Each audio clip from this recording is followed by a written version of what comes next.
Bharatiya Janata party ने बहुत मेहनत करी थी राहुल गांधी को पप्पू साबित करने की, लेकिन ये राजनीति है साहब, यहाँ एक स्टेप से सत्ता पलट जाती है और जनता के विचार तो आप खुद ही जानते हैं। आप समझ ही गए होंगे कि हम किसकी बात करने वाले हैं। मैं हूं अभिषेक मिश्रा और आप देख रहे हैं पॉलिटिकल पाठशाला।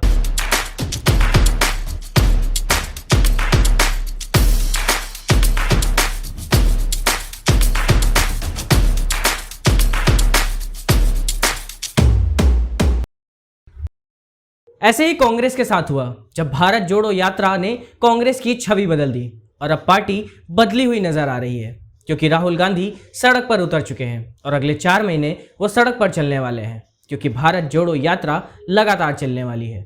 इसी भारत जोड़ो यात्रा ने राहुल गांधी की छवि यानी इमेज भी बदल दी है। इस भारत जोड़ो यात्रा ने उन लोगों की जुबान पे ताला लगा दिया है जो कांग्रेस मुक्त भारत की बात करते थे।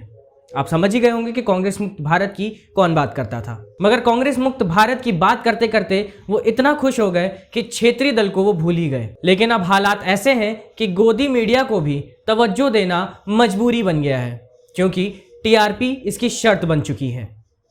वरना यूपी चुनाव तक मोदी मोदी करने वाला मीडिया इनको भाव कहाँ देता, बल्कि इनकी हालत तो ये थी कि एक बार अखिलेश यादव ने एक पत्रकार को ये कह दिया कि आप ईमानदार पत्रकार हैं, तो उस पत्रकार को बड़ा बुरा लग गया था।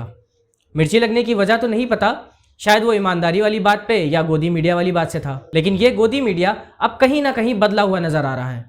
शुरुआती दौर में किसी भी मीडिया ने इस भारत जोड़ो यात्रा को कवर नहीं किया था, लेकिन अब सभी चैनल के कैमरे राहुल गांधी के आगे आगे दौड़ रहे हैं। कांग्रेस अध्यक्ष के चुनाव को ऐसे कवर किया जा रहा है कि मानो राष्ट्रपति का चुनाव हो रहा है। महाराष्ट्र विधानसभा का चुनाव चल रहा था, उसी दरमियान अंजना ओम कश्यप, बहुत अच्छे से जानते होंगे, जी हाँ, अंजना ओम कश्यप ने आदित्य ठाकरे के लिए एक बात बोली थी, ये शिवसेना का राहुल गांधी साबित होगा। ये बात लिख के ले लो। अगर आपको यकीन नहीं हो रहा है तो चलिए हम आपको ऑडियो भी सुना देते हैं। ये शिवसेना का राहुल गांधी साबित होगा, लिख के रख लीजिए। इसके बाद अंजना ओम कश्यप को ट्वीट करना पड़ा था कि इस बयान से चैनल का कोई लेना देना नहीं है। अंजना ओम कश्यप को चैनल से डांट फटकार भी सुनने को मिली थी। ट्वीट में यह भी था कि ये मेरा व्यक्तिगत बयान है जिसके लिए मुझे खेद है। तो इस उदाहरण से आप समझ ही गए होंगे कि राहुल गांधी की छवि कैसी थी। ऐसे ही कई उदाहरण है, लेकिन अगर सबकी बात करेंगे तो आपको भी पता है कितना समय लग जाएगा।